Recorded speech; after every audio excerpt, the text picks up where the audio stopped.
This is the Masonic Lite podcast featuring Pete Ruggieri and Larry Maris. A non-stuffy, somewhat humorous approach to understanding our craft. We guarantee you'll have a good time or your money back.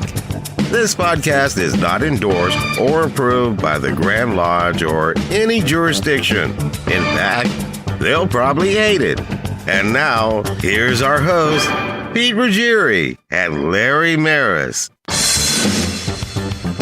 Well, hey there, Larry. Welcome. Hey, good morning, Pete. So you got to hear our intro for the first time. I thought it was fantastic. It's great. He's got a whole Bill Cosby thing kind of going on there. So he's and he works cheap. He's $5. So that's excellent. Nice frugal guy. So welcome everybody. If you're listening in on this, some of the initial fans will probably know us because we've invited a lot of our friends to listen to this thing. But hopefully we'll make a lot of new friends as we go on. That's true. As a matter of fact, I think I invited the whole world to listen, literally and figuratively. That's right. So, yeah, I guess what we want to talk about first is, before we even talk about us, like what are some of our expectations? What do you have, Larry? What are your expectations for the show? My expectations are extremely low, Pete. So, I mean, what happens pretty much. Okay. Sounds good. You can set the bar really low and we can't fail. Absolutely. So as far as format, we've had some discussions on format. And once again, I think we're not going to lock ourselves into anything. We're just going to see where it takes us since we've never done this before. Exactly. And another thing, too, one of the things I think when we initially discussed doing this was we want to try to add a little bit of humor to keep it interesting, which is why you titled it Masonic Lite. We want to talk some serious things about the craft, but we don't want to get too serious like some of the podcasts on Freemasonry that exist in the universe today. So we thought we'd lighten it up a little bit to make it more interesting and hopefully gain more audience. Well, sounds good. Yeah. I mean, I had never listened to a podcast before, let's say a month and a half ago. And we started doing my friends and I started doing kind of a nonsense fun one.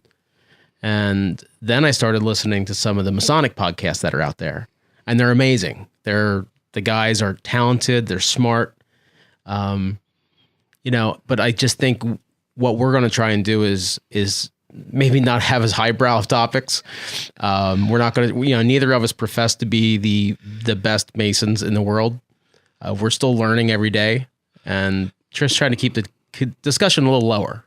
Well, no, wait a minute. I think I am one of the best in the world. So I'm sorry. I disagree with you there. Right. So a little bit about us, Larry. Tell our two listeners how we met. This is an interesting thing. We both work for the phone company, and I'm not going to give any free advertising out as to who they were. And you were in a class before I was, and we met actually at the phone company. And I realized that you were a Freemason, of course, and you were going through the chairs exactly. And we got to talking one day about Freemason. You gave me a book to read, Born in Blood, if I'm not mistaken. I read the book and I thought, this is fantastic. And me being a former Mason in South Carolina, I had not yet transferred that membership up to the north there. And you gave me the book to read, and I thought to myself, I have a book inside me. So I started writing, and I started going back and forth with you. We sat across from each other one time. We shared ideas in between phone calls. And we shared these ideas, and I started writing and I imagine I wrote about maybe 200 pages, and I was sharing this with you.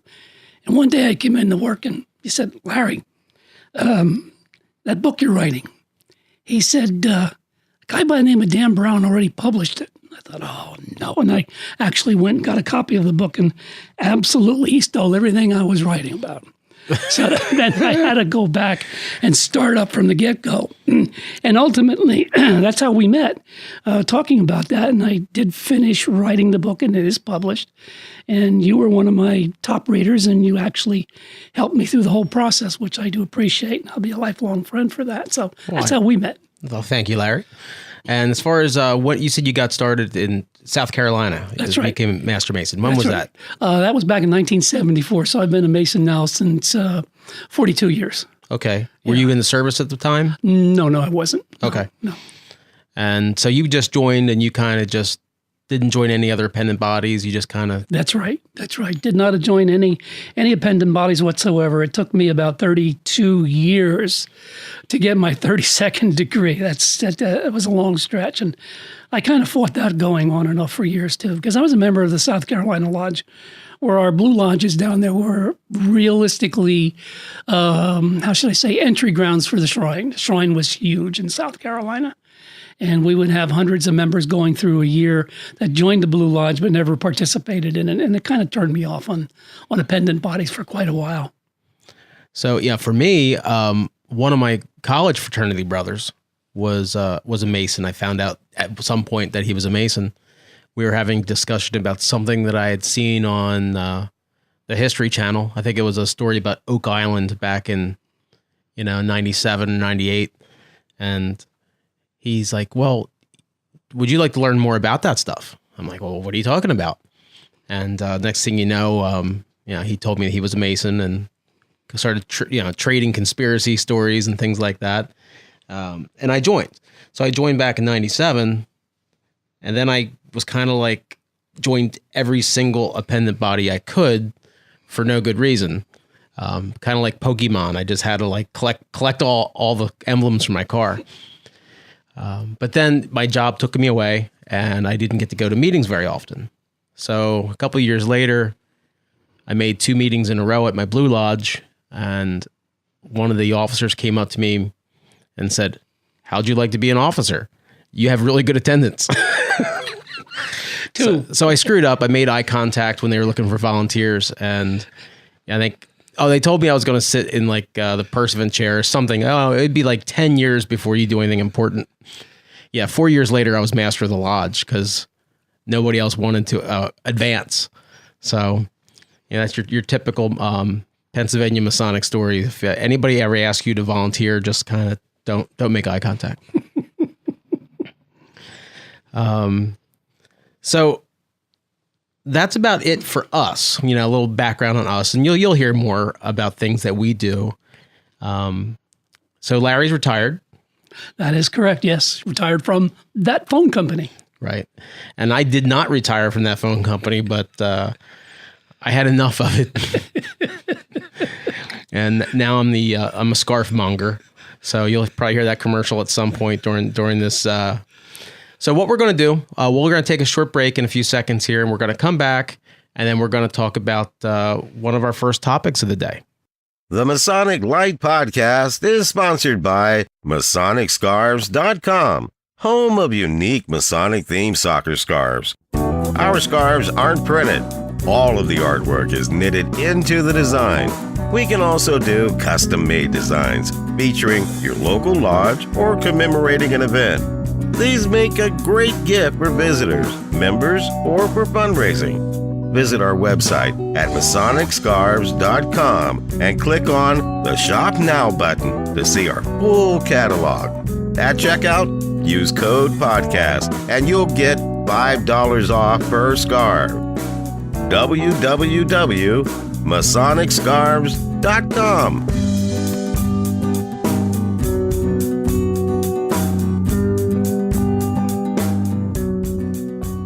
All right, welcome back. We're back from our fake commercial.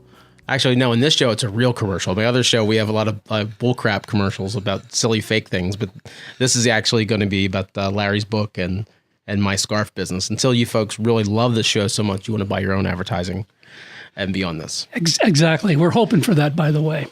And incidentally, in line with that, I did invite some brothers from England to listen to the podcast, as well as Scotland and Russia, actually. Have a contact there with the lodges, although they don't know that they'll be able to understand it. And the brothers in Spain, with the Grand Lodge of Spain, actually have some acquaintances there that hopefully this will be a worldwide listening audience. As to them buying advertising, I don't think that'll happen. That'll never happen. But anyway. Well, mercenary or other motives, we can kind of waive that rule right now. So one of the things we're going to try and talk about every time we have the show is anything that is in the news, and it's kind of like a hot topic in the Mason world. And there's really only one issue I've seen lately that's dominating and even leaking over into the non-Masonic world. And that's some of the goings-ons in the Grand Lodges of Georgia and Tennessee. Right. So, tell our listeners about that if they've been living under a rock, Larry. Well, essentially what happened is two brothers in the state of Tennessee were members of a particular lodge there, and they happened to also be married to each other. They were gay and they were married, legally, of course. And somehow or other, the Grand Lodge found out that they were living in matrimony, and actually, since there were some bylaws on their constitution that said that you cannot be of the same sex and living together and married together, they kind of kicked them out. And of course, basically, I'm going to go back and say these two guys are fantastic. The one was the secretary of the lodge, and another one was very active in the lodge. They were very active in the community. The lodge brothers themselves, when they found out this happened, were up in arms. So the Grand Lodge got very, very testy and said, not only are we kicking them out, if you brothers of this lodge or any brothers in the state of Tennessee say anything, go in the news media or write anything, we're going to kick you out, almost like an inquisition. And so they put a lid on everything. And consequently, the state of Georgia, we found out, adopted some of the same principles, but they've had theirs in effect for a number of years. Now, eventually, I have a feeling that it's going to be challenged. The state of California, its Grand Lodge has somehow or other made it a rule that we can't participate, or the people of the residents, the members of the Grand Lodges members of the Grand Lodges of California and Masonic lodges throughout the state cannot visit a lodge in Tennessee or the state of Georgia for that matter, or they can be in trouble. So yeah, I believe the Washington D.C. and Belgium a few other places jumped on the bandwagon too. Exactly. But what I find interesting too about the whole thing, Pete, I haven't seen that much media attention to this. We know about it because we know where to look, but I don't see things. It's not in the Post. It's not in the New York Times. It doesn't seem. Well, I mean, right? It seems like recently, unless Donald Trump says something, it doesn't make the news because that's the first 20 minutes of the newscast. That's true. Very true. But I did see a piece on NPR about it, or I guess I listened to it on NPR about it, and they did a pretty good job. So, I mean, I guess the discussion is we're from Pennsylvania, and Pennsylvania has no such rules against something like that. Exactly. As a matter of fact, I think most of the lodges in the United States don't have those rules. I think there are basically, we know of right now, is only two. So the discussion, some of the discussions I had was, especially here, we live in Lancaster City. The city of Lancaster is, although the state of Pennsylvania is pretty conservative overall, the city here in Lancaster is pretty liberal. And, so anywhere in Pennsylvania, the discussion's been like, oh, what's going on? What are they doing? But, every jurisdiction gets to make their own rules. Mm-hmm. And I think a lot of people are having a hard time with the fact that those Grand Lodges are making a decision that they don't like. But is it really their business or all of our business? That's hard to say. I mean, it's not hard to say. It is. I think what happens here is because of the fact that we've got 50 Grand Lodges throughout the United States, there is no one single lodge that has overall jurisdiction. We have 50 different jurisdictions, and they each have their own constitution and bylaws that they all abide by, and it makes it a little bit more difficult. The only way we can do anything about Tennessee or Georgia is to just say to our membership, we would appreciate you're not going into their meetings, or somehow or other we're gonna blackball them from participating in Freemasonry in our state. Now to play kind of the devil's advocate here, Freemasonry in general is exclusive. There's already people that we openly discriminate against. So you cannot be a woman. Yes. and be a Freemason. That's right. You cannot be an atheist and a Freemason. That's right. So the other 48 jurisdictions already say we only want people that believe in God, our supreme being, and are a man. So we're already being, restrictive in that way.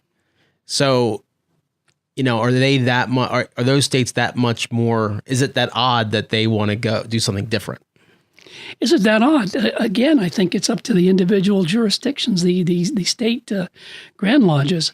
I don't like some of the things that they do. Some of those are exclusionary, particularly certain states in the South that do not recognize Prince Hall lodges, the Black lodges. They don't recognize them. There's a few of them down south. And again, not having notes here, I don't remember which states they were, but there's probably about 5 or 6 of them. And I think that always befuddles me. If I'm not mistaken, the state of Mississippi recognizes Prince Hall lodges. So there's no rhyme or reason to how they go about doing that. So I mean, they are exclusionary. You can't as a white Mason in those states go to a Black lodge. It's forbidden. Right. And here in Pennsylvania, in our lodges, we're members. Larry and I are members of the same Blue Lodge.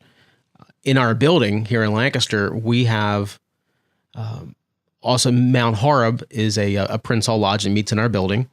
And those gentlemen come to our meetings. We go to their meetings. We have people of color in our lodge as members of our lodge. And I don't know about Mount Horeb, but I know in general in Prince Hall, I know of Caucasians that are Prince Hall Masons. So, that's speaking something to a higher, a later topic. But, at some point I could almost see in Pennsylvania, I'm still not sure why they have everything separate. Pennsylvania is maybe a good example because our degree work at the Blue Lodge of Pennsylvania is completely different than everybody else in the United States. But, there's other states where the degree work of their Blue Lodge and their Prince Hall Lodge are pretty much the same. That's right. So I don't even understand why they have separate, but, who knows? Well, basically, I think that's a matter that they kind of prefer to have. And again, we honor them, they honor us, and I think that's the way it should be, essentially. So, I mean, that's kind of been the big hot topic button. I see a lot of people always, of course, all the internet tough guys on Facebook sharing, all their different opinions. What about locally? Do we have any good local Masonic discussions going on here of things that? Well, one of the things that we're talking about, and we have a group that meets every Thursday morning in a local restaurant, and we get together, and there's probably right now an average of about between 13 and 15 Masons that show up for breakfast. It's a non-Masonic function. We get together because we have a lot of fun with each other. Sometimes there's learning, very little time with that, but we do have a great time together. And one of the topics of discussion, incidentally, is one of the things that a couple of members brought up was this new logo from the United Grand Lodge of England. And I brought up this morning at our pre-production meeting about the marketing research survey that the Grand Lodge of England. So in my opinion, it looks like a part of the female anatomy. I think it looks like a Lance Corporal's sleeve patch in the Marine Corps. So, I mean, I do not understand. And brothers in England, if you're listening to this podcast, we're not demeaning it. Obviously, you have put a lot of thought into this, but let me tell you, this is definitely different. And I don't foresee any of our Grand Lodges in the United States switching over to this logo at all. So I know you're always the leaders and things, but please don't take this as a slight to you. You do good work. Yeah, I saw a little discussion on that, but whatever. There's been so many changes over the past. We learned this from from the School of Instruction and the Academy of Masonic Knowledge and things we've gone to. The craft's always in change. Mm-hmm. Even the degree work. If the more you study, the things we think have been here since time immemorial are not. Mm-hmm. That's maybe like for the past 200 years. 300 years ago, everything was completely different. So, hey, enjoy your new logo. But I mean, I guess it was the idea of that, trying to appeal to a new generation, trying to appeal to new members. That was exactly it. The marketing research survey, which is very extensive. They actually researched 1,800 brothers in England, and they got really a great response back to it. And it had to do with being able to retain membership, being able to attract new membership, particularly brothers that are probably in the 21 to 40 age category, which I think all lodges in the world are sorely wanting to attract people like that because they are the future leadership of Freemasonry. And that's pretty much what it was about. And I know here in the States, and I know here essentially in our own lodge, we too are looking for trying to answer those questions that we have. We want to retain membership. We want to attract new people. But we also, at the same time, have two schools of thought in Freemasonry, particularly in Pennsylvania. We have what I call the ritualists, and we have what I call the educated. Not necessarily that they're both the ritualists and the educated are really all educated, but there is a different school of thought there. I myself put myself in the latter category. I believe that Masonic education and education of history and myth and esoteric is very important in our members knowing our craft much better than they do by continually listening by rote ritual, learning the ritual of lodge, which is very important.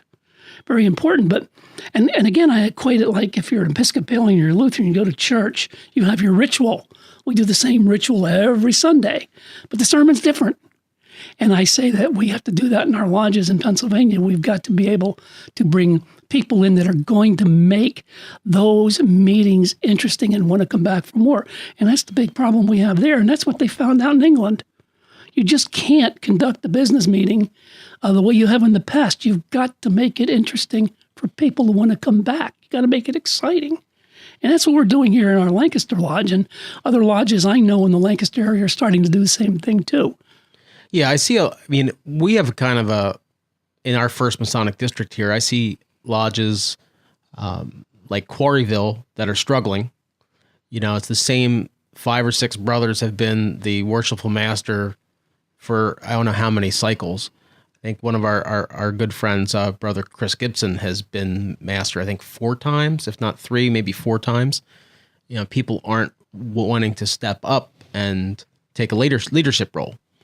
But I think when I go back to when I was master in 2005,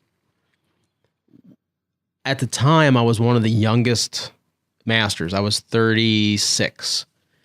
The gentleman that was after me was 35. And then it got down to, I think, with John Brackbill, he was or in his 20s. And I don't know whether it was JP was even younger, but we had guys like in their early 20s that were, you know, what we were doing was, and this is kind of my pet peeve about Freemasonry, is when you look it up in any kind of a dictionary or any kind of definition, you know, the thing that always stands out is it's a fraternity. And to me, a fraternity is a group of people that enjoy each other's company and want to hang out and do things together.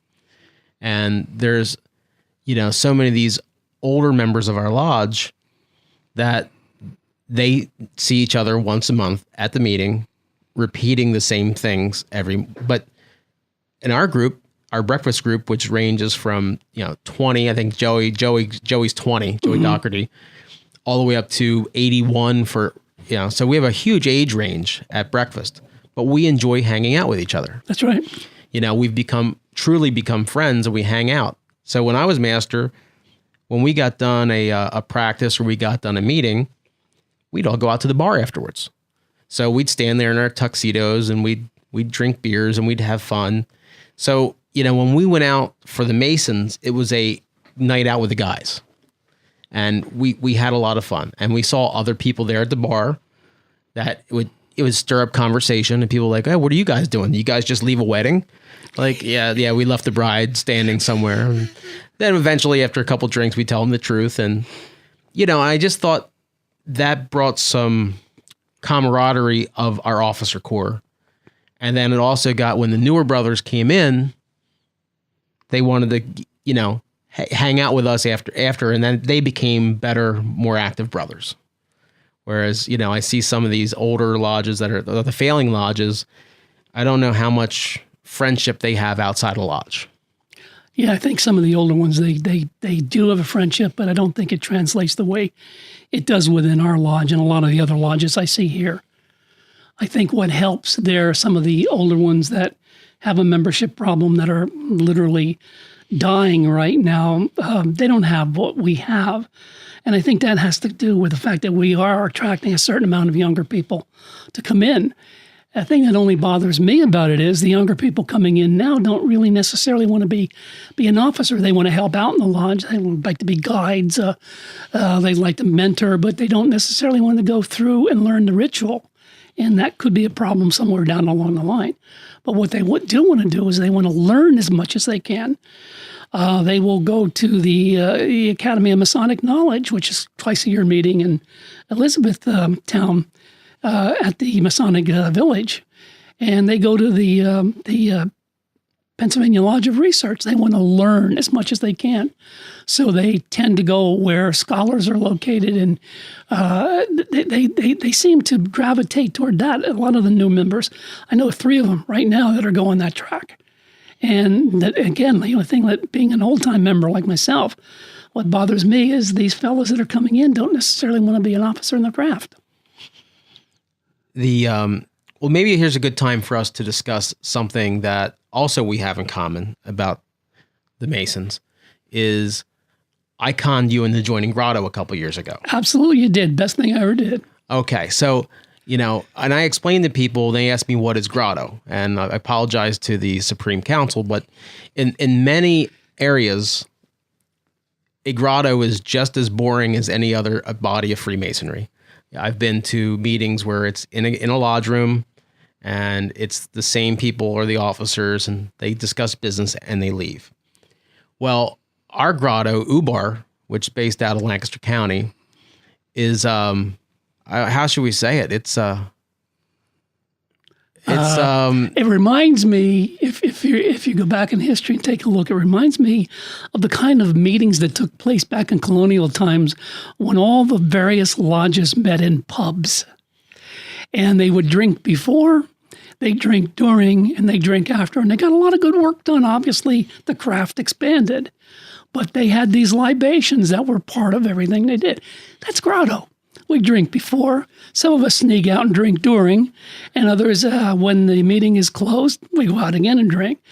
But the fact of the matter is, it's lively. It's a fun group to belong to. As I said, I've been a Mason for 42 years. Until I joined Grotto, I never knew an organization like this existed. But it makes it fun. And in a way, we spoof our craft in a nice way, but we have fun with it. And for the most part, and the officers at least, and most of the members are very active Masons in other bodies. That's right. And very active in the austere bodies. I mean, I don't know how many. I think one of the biggest benefactors of the Grotto has been the York Rite, because we have so many members that are in York Rite, and then these younger guys come in, and that's where they want to learn more. And some of the cooler ritual and to me are the York Rite degrees. So I think, I wish I had some numbers, but of people that have joined Grotto but then have continued on to get all their York Rite degrees. Mm-hmm. So we can be silly, we could be stupid, but we have a handful of 33rd degree Masons in our crew that are very, very active. There's at least 15 past masters in our group. And sitting masters. We have a very, very active group Masonically. That's right. So definitely very active. So this is kind of our opportunity to blow off some steam, have fun, but we don't shirk our normal Masonic duties either. Exactly. And we got a couple 33rd degrees in Grotto, and when you see them at consistory and they have their hats on and all their regalia, and you see them and they're so straight laced and so forth, then you see them in Grotto. And they're one of us. And I mean, that's what makes it so fantastic. And to me, that makes it gets back to the whole fraternity thing. Yeah. There's people, I'm 40, I'll be 47 probably by the time this gets released. And there's men that I hang out with from 21 to 85. Exactly. And I really think they're my friends. That's right. And we also cover a little bit of a wider area. We cover about 5 or 6 counties, with the Grotto. And I don't find that. I'm in Shrine, but I don't get that camaraderie out of our Shrine.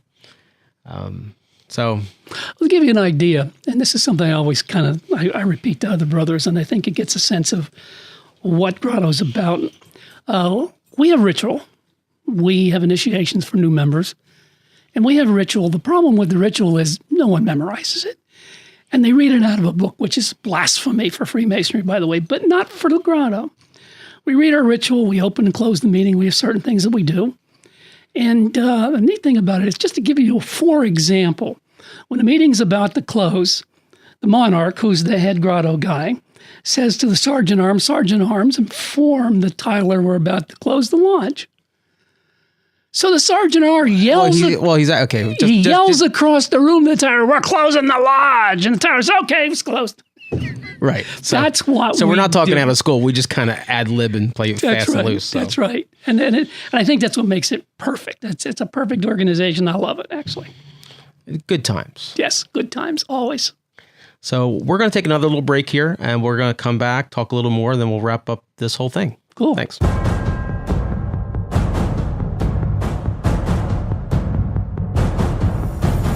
Today, more than ever, the fate of nations is led by a cabal of individuals and corporations. From the price of gas and basic necessities continually escalating, people are feeling like puppets with a chosen few pulling the strings. In other words, follow the money. In a fascinating work of historical fiction, The Red Serpent chronicles how the rich and powerful have prevailed through the centuries of history. 5,000 years after Sumerians bury the greatest wealth of knowledge the world has ever known, traces of it surface in the 20th century, along with omens and executions. The Vatican is in a frenzy to possess it. A secret society will stop at nothing to control it, and innocent people are doomed by obscure connections with it. In a bizarre quirk of fate, an obsessed French policeman, an alluring philology professor, an ex-Mossad rabbi, and a powerful Jewish family join forces to solve a triad of ancient puzzles. They must battle their way through Europe, outwit assassins, and dodge overwhelming foes. But how do they convince governments to aid them in their quest? What if they run out of time? And can they pull off the phenomenon that will change civilization forever? The Red Serpent by Larry Maris is available at Amazon, Amazon Kindle, and Barnes & Noble, plus fine bookstores everywhere. Welcome back, everybody.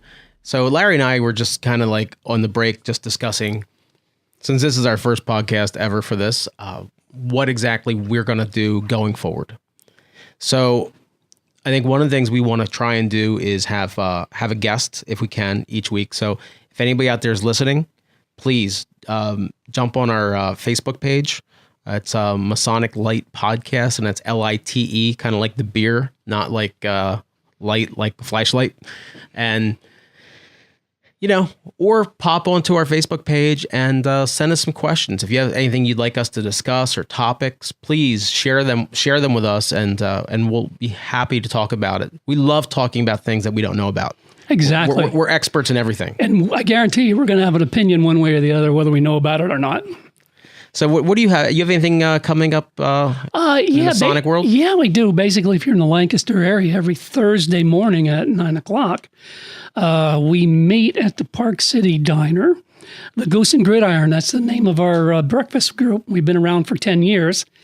And we have brothers that come in, and really the only qualification you need to have is first or second degree Mason, Master Mason. Doesn't make any difference. Actually, even if you're not a Mason, you can join, because we basically don't share secrets or talk about anything out of line to anybody there. And the only qualifications are, if you're dyslexic or attention deficit disorder, you're going to fit right in. Yeah, there's usually like 10 different discussions going on. At the same time, exactly. And a couple of the older brothers are pretty hard of hearing, so it's pretty comical. And we do talk about wiring a house, electrician, building. We talk about all kinds of subjects, including things that go on outside the lodge. Some things inside the lodge which are essentially not sacred. So, like you said, Pete, there's usually 10 to 15 separate conversations going on. And we have a slow din sound in the entire room. So it's a fun group. It really does. And so this coming Tuesday, we have a very special event at our Blue Lodge. Yes, we do. Mrs. Hoover is making her homemade Amish-style chicken pot pie before our meal. Right. That's right. Exactly. So we're lucky enough here that one of our brothers, his wife, is a very good cook. And since she... when I was master, if we had any kind of refreshments, it was after the meeting. It was something horrible. It was something like out of a can, or like egg and olive sandwiches. So it was gross. It was really gross. So, but recently the masters have hired Mrs. Hoover, and she actually puts on a nice meal before the meeting. So we're gonna have, and this is if you're not from the area, chicken pot pie is not like what you have in from Swanson. I think down south they call it chicken and dumplings. It's somewhat similar to that. Okay, so we have that, and a gentleman from our lodge will be giving a talk on Tuesday. Ron Schwartz, yeah, exactly. He's going to be actually. What's unique about Ron? He's been a member for about, I say, a little over a year now, and he's a professor at Stevens Technical College here in Lancaster. He's a young man. He's about 40-some, as a matter of fact. Don't know exactly what his age is. And he's a very gifted speaker. And he's going to be kind of what we talked about with the United Grand Lodge of England today. He's going to be talking about why he joined as a younger person, what he expects to get out of it. And it's that approach he's going to take, which I think is going to make for an interesting education topic at Lodge meeting on Tuesday. So I'm looking forward to him doing that. And then the Thursday, a college friend of mine, Rob, is going to be getting his 3rd degree in Freemasonry. That's right. So hopefully I'll see you there. We're going to be there for that, for his degree. And then let's speed up till Saturday. So I'm the current sitting monarch of the Ubar Grotto, and there's a bunch of us idiots that are going on a 8-night Caribbean cruise out of Baltimore. So if we can get out of Baltimore without getting shot or stabbed, we're hoping to have some hijinks on the high seas. It's going to be, we're going to have a past Right Worshipful Grand Master of Masons of Pennsylvania on our cruise with us. Really? He's not officially a Grotto guy, but I think we're kind of making him an honorary Grotto. Sam Williamson is past Right Worshipful. Yeah. So he'll be there on our cruise, just trying to try to keep us in line from getting too crazy. He's been to our meetings. He has. Yeah. Yeah. So then he knows it's a hopeless cause. It's hopeless. So sometime after that, we'll probably have our next podcast, and we'll talk a little bit about the shenanigans that we've gotten into, and then hopefully we'll also have a bunch of good, cool topics that you sent us, and we'll have it's only up from here. It's going to be better from here. One of our brothers in our home lodge made a request. He wanted to bring his topic up for breakfast one day, but actually I think it's so good of a topic that we need to consider putting it in for our next podcast, and that would be the very fact that Freemasonry's impact on the Mormon religion. And I think that would be a great topic because there are so many things that the Mormon Church does that they have actually adapted from Freemasonry. Their founder, Joseph Smith, and Brigham Young were brothers in the lodge in Illinois. And, of course, Smith came out of New York State. And there's very interesting parallels there. It's really uncanny, as I've done research on to realize that there's such a strong influence in everything the church does out there today in Salt Lake. And the churches, the Latter-day Saint temples throughout the United States, there's so many strong similarities, including the layout of some of the rooms that they have in their temples. It's unbelievable. Well, sounds like a good time. It should be a great topic. So I guess since I really know nothing about this topic, I guess I have to do some studying on my cruise so I can, or I can just be a dummy and still have a strong opinion on it, even though I know nothing, which is typically how us men are. Yeah, exactly. Exactly. Well, folks, thank you for joining us on our very first podcast. Larry, thank you for being my co-host. And we hope to see all of you in, I hate to say next week, but it might not be a week. It might be 2 weeks. So we'll see you on our next podcast. Thank you much. Hey, goodbye. Good night. Thank you, Mrs. Calabash, wherever you are.